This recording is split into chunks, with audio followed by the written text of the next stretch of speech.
Hello दोस्तों, कैसे हैं आप। हमारी आज की कहानी है मैका। चलिए जानते हैं इस कहानी के बारे में। रोहिणी हैरान परेशान अपने कानों पर उसे यकीन ही नहीं हो रहा था कि उसकी अपनी जननी माँ भाभी के साथ मिलकर उसके बारे में ऐसी बातें करेगी। ऐसी कौन सी बात रोहिणी ने सुन ली, हैरान परेशान करने वाली। इस कहानी की शुरुआत होती है मैके की लाडली रोहिणी से ही। 3 भाई बहनों में सबसे छोटी थी रोहिणी, इसलिए सबकी लाडली दिन भर चहकती रहती थी चिड़ियों की तरह, और दोनों बड़े भाइयों से अपनी बातें मनवाती रहती थी। अपने माँ पापा सोमेश जी और ममता जी के जैसे वह जान ही थी। समय बीतता गया, पढ़ाई लिखाई करके दोनों भाई अपनी नौकरी में लग गए।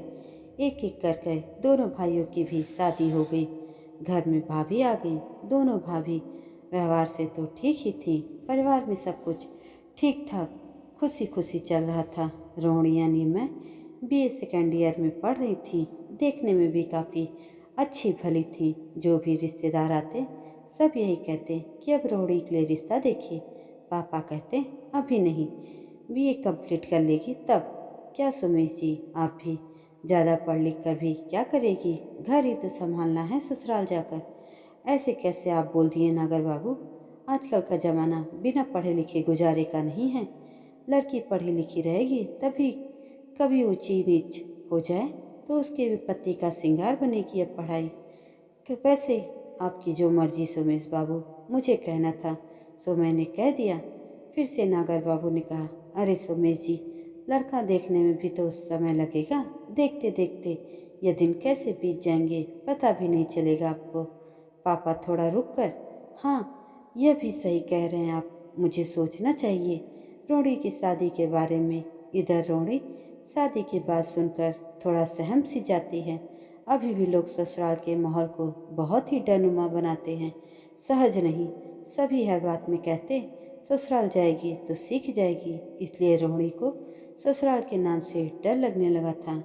2 साल बाद बेहतर रिजल्ट के साथ बीए पूरा हो गया रोहिणी का। कई जगह जाने के बाद रोहिणी के लिए एक अच्छे वर्ग की तलाश सोमेश जी ने संपन्न की। आज हमारी रोहिणी की शादी है साहिल के साथ। पेशे से बैंक मैनेजर है। उसके पिता मनोहर जी शिक्षक हैं। 2 छोटी बहनें हैं। साहिल का कुल मिलाकर सुखी संपन्न परिवार मिल रहा है। हमारी रोहिणी को खुशी खुशी सारी रस्में शादी की पूरी होने के बाद रोहिणी आज अपने ससुराल पहुंचती है। बहुत जोरों शोरों से उसका स्वागत किया जाता है, क्योंकि घर की वह इकलौती बहू है। रोहिणी की सासू माँ बहुत ही प्यार से बहू का स्वागत करती हैं। सारी रस्में ससुराल की होने के बाद बहू को अपने कमरे में ले जाते हुए साहिल की माँ रोहिणी से कहती हैं, रोहिणी, कोई भी दिक्कत हो तो बेहिचक मुझसे कहना। मैं तुम्हारी माँ समान नहीं माँ हूँ। ठीक है माँ जी। माँ जी नहीं, सिर्फ तुम्हारी माँ। दोनों बहनें एक साथ बोलती हैं। और फिर मेरी सासू माँ ने कहा, अरे तुम सब की दो माँ की 2 बेटी थी, अब 3 हो गई। चलो अब बहू को आराम करने दो। हम तो करने देंगी, पर भैया आराम करने देंगे तब तो, खिंचाई करती हुई बहनों ने बोला। रोनी को हैरत हो रही थी कि यह सिर्फ मेरी सासू माँ का दिखावा था या फिर सच में साहिल जी की माँ ऐसी हैं। सभी आज तक बोलते रहते थे कि सास बहुत गर्म होती हैं, ससुराल में जीना मुश्किल कर देती हैं, वगैरह वगैरह। यह तो बिल्कुल उन बातों के विपरीत है।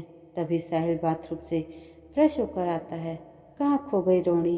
बस कहीं नहीं, यूं ही साहिल के बाहों में लिपटते हुए आपके बारे में ही सोच रही थी। क्या क्या? अभी नहीं बताऊंगी, सो जाइए। दोनों सो जाते हैं कल के नए सवेरे और नई उम्मीदों के साथ। सुबह जब आंखें खुलती हैं रोणी की, तो रोणी देखती है कि माँ जी सारा काम कर चुकी होती हैं। रोणी, पहले तुम स्नान करके पूजा कर लो, फिर सभी साथ में नाश्ता करेंगे।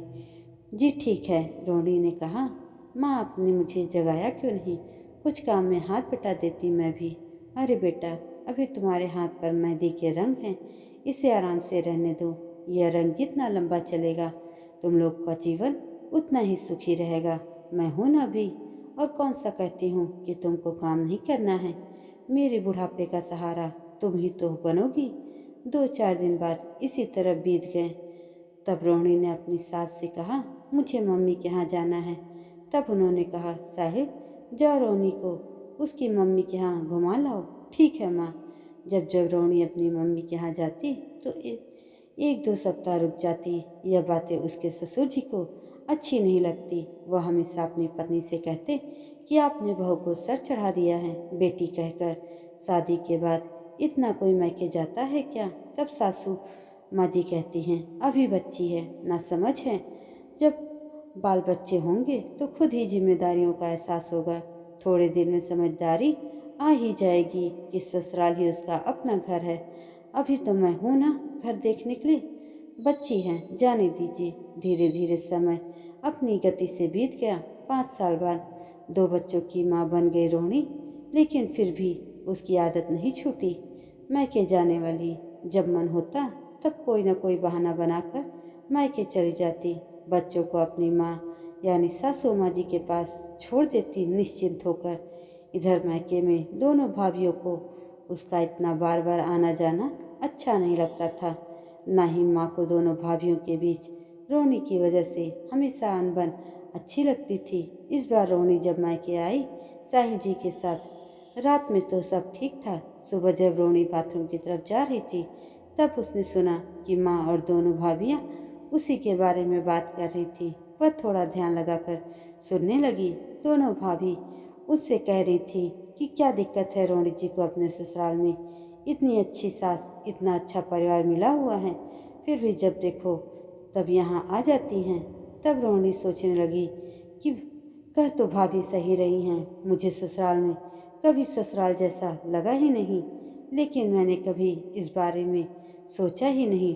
दुनिया जैसा बोलती थी यही भ्रम मेरे दिमाग में भी लगा हुआ था कि ससुराल यानी लड़कियों के लिए सजा। खुद तो आती ही हैं, साहिल जी को भी लेते आती हैं। स्वागत में कम खर्चे होते हैं क्या? माँ भी बोल रही थी। हाँ सही बात है। इस वक्त तुम दोनों झगड़ा मत करो, मैं रोहिणी से बात करूँगी। तभी रोहिणी माँ से लिपटते हुए, आज के बाद मैं बिना किसी ओकेजन कभी नहीं आऊँगी माँ। यही मेरा फैसला है, यही सही है माँ। रोहिणी की आंखों से आंसू जैसे रुकने का नाम ही नहीं ले रहे थे। नम आंखों से ही वह तुरंत साहिल जी के साथ अपने ससुराल पहुंच जाती है। अपनी सास से लिपटकर फुट फुट कर रोने लगती है और कहती है कि मेरा मायका छूट गया दहलीज के उस पार माँ जी। तब उसकी सास उससे कहती हैं कि अरे पगली, तुम्हारा दूजा मायका हमेशा ही तुम्हारा इंतजार कर रहा है। अब तुम अपने इस घर को रोशन करो, यही तुम्हारा असली मायका है। हाँ माँ जी, मैं हमेशा के लिए अपने मायके लौट आई हूँ।